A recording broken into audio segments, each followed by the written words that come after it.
I have the pleasure to present to you Dr. Martin LutherKing, Jr.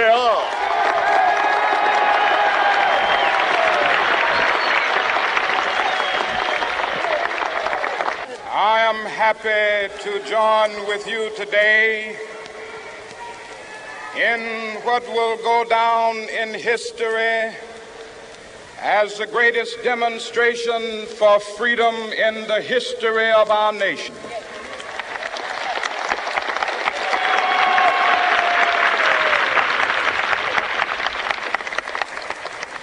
Five score years ago,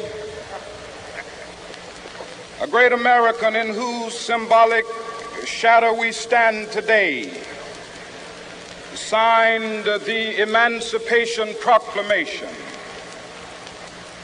This momentous decree came as a great beacon light of hope to millions of Negro slaves who had been seared in the flames of withering injustice.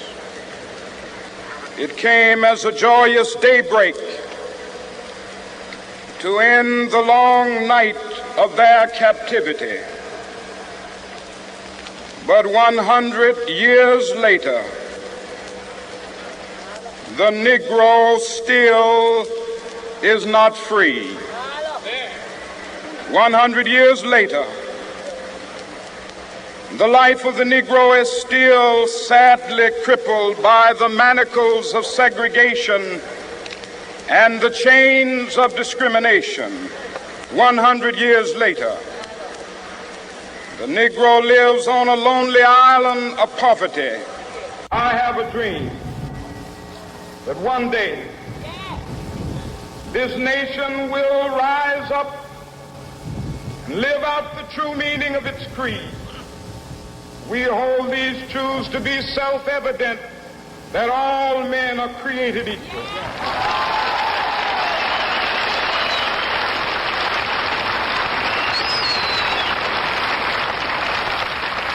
I have a dream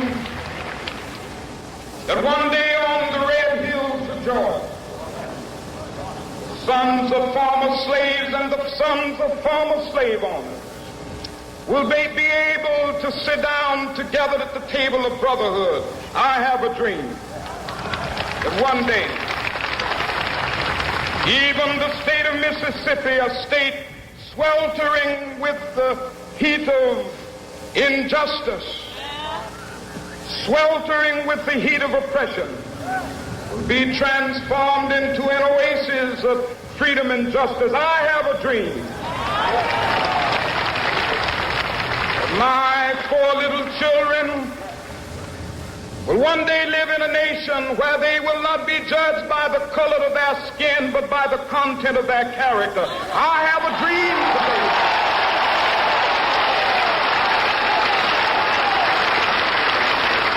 I have a dream that one day, down in Alabama, with its vicious racists, with its governor having his lips dripping with the words of interposition and nullification. One day right there in Alabama, little black boys and black girls will be able to join hands with little white boys and white girls as sisters and brothers. I have a dream today.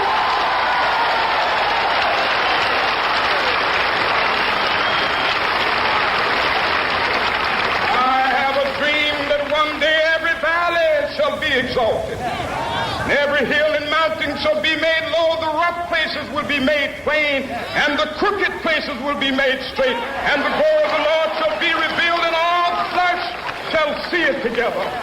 This is our hope. This is the faith that I go back to the South with. With this faith, we will be able to hew out of the mountain of despair a stone of hope. With this faith, we will be able to transform the jangling discords of our nation into a beautiful symphony of brotherhood. With this faith, we will be able to work together, to pray together, to struggle together, to go to jail together, to stand up for freedom together, knowing that we will be free one day.